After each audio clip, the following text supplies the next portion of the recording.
Hello, my name's Ben, And my name is Josh. and welcome back to FPL Graduates, and welcome back to another Transfer Targets video. It's free hit week for both the graduates, so we've got a lot of different transfer targets. Let's get into them and see who we're picking as our transfers for this week. So, coming up first this week is going to be a Liverpool defender, Konate, 4.8 million. We did discuss him in our free hit draft video. If you haven't checked that out yet, we really recommend you do, even if you're not playing your free hit, because we discuss a lot of the players this week who we think might be able to do well for your teams. 11 starts, only one sub appearance, and we think he's probably the perfect partner for Van Dijk. I think he's sort of preferred over Matip. Matip's been fit and he has been selected. Obviously, Forest at home. Forest are really struggling to score goals right now, especially away from home. All season long, they've been poor away from home. And we think that clean sheet should be a lock-in, Ben. Yeah, it should be, although we don't anticipate there being sort of a really high ceiling for someone like Konate. Obviously, if you are struggling for the budget a little bit and need that third Liverpool asset, I definitely recommend 3 Liverpool assets this week on a free hit. Then I'd probably look to go towards Konate. Obviously, Forest have had some of the worst expected goals away from home in the league. So I anticipate that run to continue and Liverpool to look relatively comfortable from a defensive standpoint, unless they make sort of silly little errors like they did in that Leeds game. Okay, so next up, we've got Gabriel Jesus, and he has come back in since his injury and just scored loads of goals in not many minutes at all. And in Game Week 32, obviously with the free hit, loads of players are going to be looking to bring in some Arsenal players, and Jesus looks like a tempting option, but there are some caveats to that, isn't there, Josh?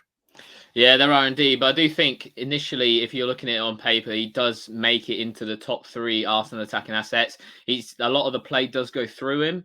I think a few, like the caveats you were mentioning, potentially minutes. He's only just coming back from injury, so we could see a bit of rotation there. But equally, it's win or die for Arsenal. They need to win every single game going into the end of the season to give them as much hope as they can to still become champions. So I personally think Arteta is just going to play his strongest 11 as he can. They've got no other competitions left to play in, so I don't see why not.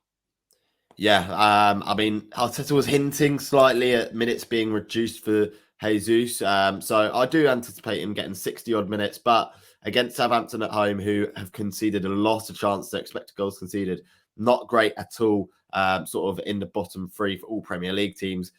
And with the output that Jesus is producing, not just sort of shots and goals, but assists as well, I think at that value, one of the must-haves really for this week. Definitely.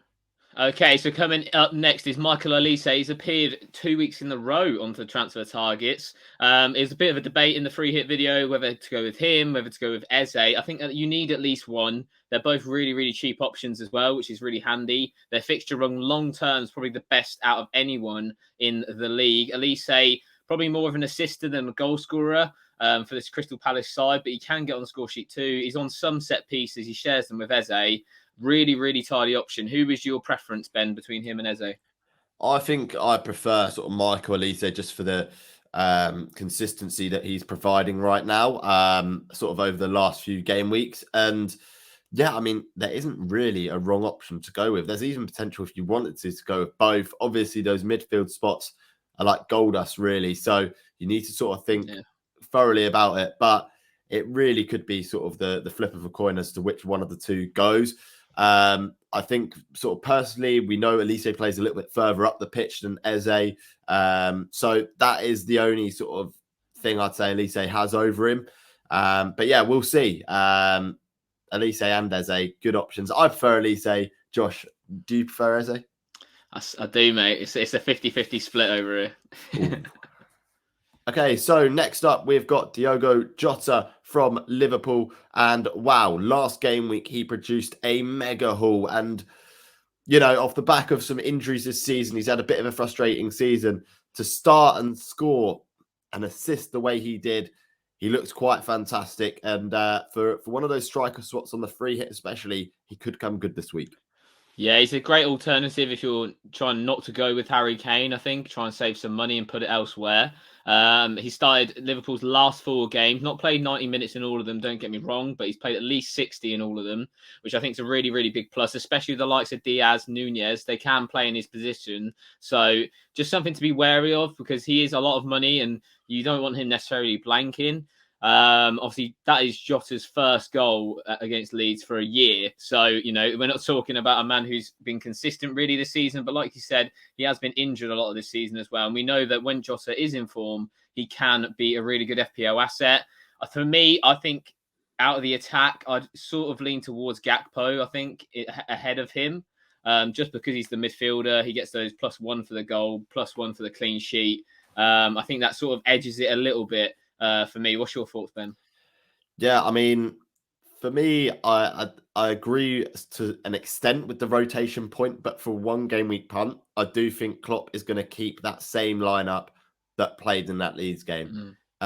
He's been looking for that winning formula all season, and to get a 6-1 win, I don't anticipate he's going to change it up. He didn't change it up after they beat Manchester United 7-0, so I don't anticipate he's going to sort of change it up again. And like you said, sort of previously with Arsenal, for Liverpool, really, they've got to win every game from now on to even have a chance of sort of any decent European football. So, yeah, for me, I think Jota will start. I also think Gakpo will start as well. So, again, it's another one of those 50-50 calls. I'm leaning more towards Jota over Gakpo. So, slight differences again with the graduates. But yeah, like I said, it's two good options and a headache because you can only really have one of them if you've got sort of already 2 Liverpool players on your free hit.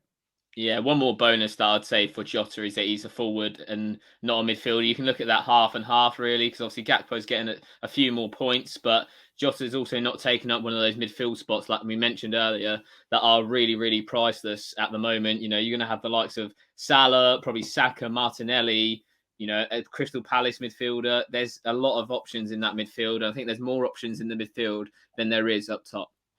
Up next, Andy Robertson, a bit of a differential, I think he'll be this week. We've been just speaking about the Liverpool attackers, and I think that's a decision in itself, whether you want to double up on that Liverpool defence or whether you want to go double attack. For me, I'd lean towards the attackers just because I think Liverpool probably against Forest will probably pen them back, score a good few goals like they did against Leeds. Not saying that Andy Robertson can't be a part of that, though, because we know how good he is going forwards. 6 goal involvements this season, 7 clean sheets, 6.8 million. He's coming in cheaper than those guys that we've mentioned previously. What's your thoughts on him, Ben? It's an interesting one because I do think Liverpool should keep the clean sheet, but it's whether Robertson's ceiling is as high as someone like Jota or Gakpo, which is the question for us. So since sort of Klopp started playing around with this new little system, this new formation, it's seen Robertson take a little bit more of a central sort of position on the pitch and not get forward quite as much as he did before. He, of course, still does make that run forward, but I don't think there's as much attacking threat with him as there once was. I think the clean sheet's locked in. And again, it's a tough decision whether to go with Robertson because there's so few defenders really on a free hit to transfer in that could provide great value such as Robertson. So it's definitely an interesting proposition. Okay, so next up is definitely a differential here. It is PHILLIP Billing of Bournemouth. West Ham at home. It's a good fixture. 5.2 million. He could be a cheeky little punt as a midfield enabler should you wish to go with Bournemouth, who are looking in decent form at the moment. Yeah, West Ham also playing Thursday night football as well. Really tough Europa Conference League, fixture there against Ghent. So will the West Ham boys be tired? They've had a really poor season, West Ham. Probably just about out of that relegation scrap. They're edging out a little bit.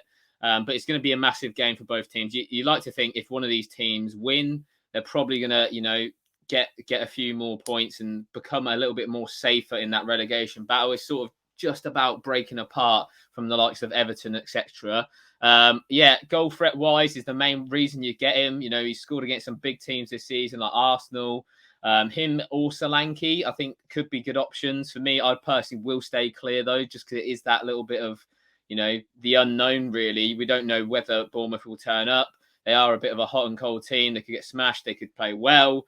So yeah, what's your thoughts on Bournemouth in general, Ben? Yeah, I think I think your points are very valid with that. Obviously, West Ham, their stats significantly drop off when they're away from home. So Billing it's interesting, an enabler, probably first on the bench if you're looking for someone like that, but probably not one to start in your team this week. So next up, we have got side Benrahma. Obviously, we just spoke about that Bournemouth side maybe being hot and cold. West Ham not as good away from home. But one thing that side Benrahma does have is penalties, and he's been pretty clinical at taking them as well. West Ham recent weeks have been a lot better going forward, I think, compared to maybe weeks gone by. Obviously, got that win against Fulham where they did get smacked. Let's be real. But I think against Arsenal at home, they put up a really good performance and showed why they are still a decent side. What's your thoughts on Benrahma, Ben? Yeah, again, another differential to look at. There seems to be quite a few sort of midfielders around sort of 4.5 to 5.5 million that you could go for. And it's basically sort of taking a pick in the lottery of which one to go for. Benrahma does have decent stats to back up sort of what he's got. The penalties are a big thing as well. But yeah, like I said, Bournemouth away, any West Ham could turn up, any Bournemouth team could turn up, and it could be any result realistically.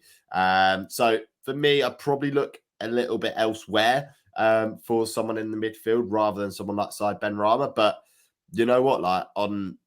If West Ham are on form and they're doing well in the Europa League tonight, then he could be a good option.